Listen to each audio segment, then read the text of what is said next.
The man accused of killing 4 people at a Waffle House in Tennessee is now in jail. Travis Reinking was arrested in the woods near his apartment in Nashville this afternoon.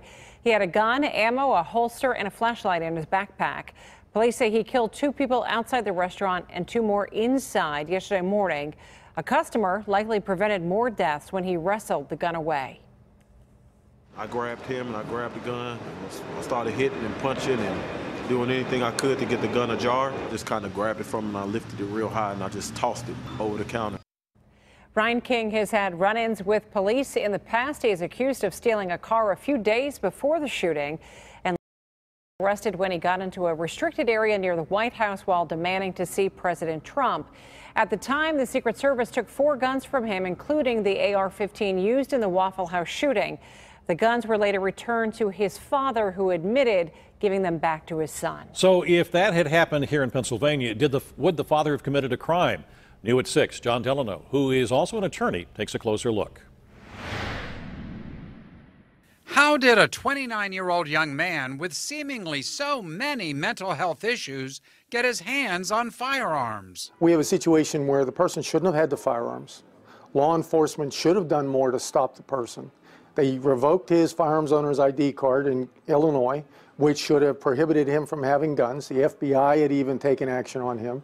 So why did he have them? Kim Stolfer of Firearms Owners Against Crime says police knew of Travis Reinking's record of bizarre behavior, from accusing Taylor Swift of hacking his phone to showing up at a pool with an AR-15 and a pink dress before exposing himself to lifeguards, and then trying to breach the White House gates last August. Law enforcement identified the person as someone who shouldn't have firearms.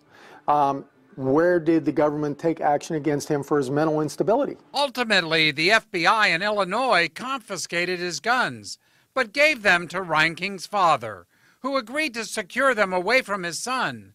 But when Travis Reinking moved to Tennessee, his father returned his weapons to him. What if this had happened in Pennsylvania?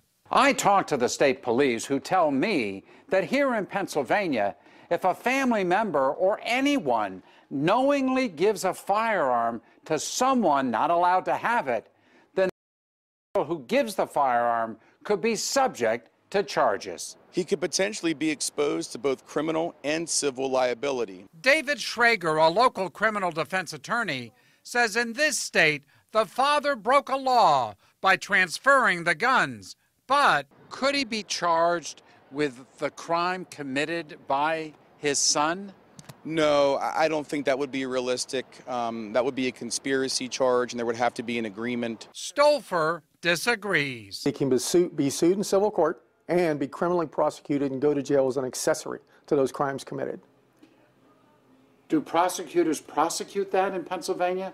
Unfortunately, it's the first thing, one of the first things thrown away.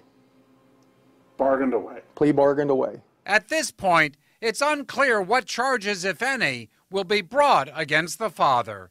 John Delano, KDKA-TV News.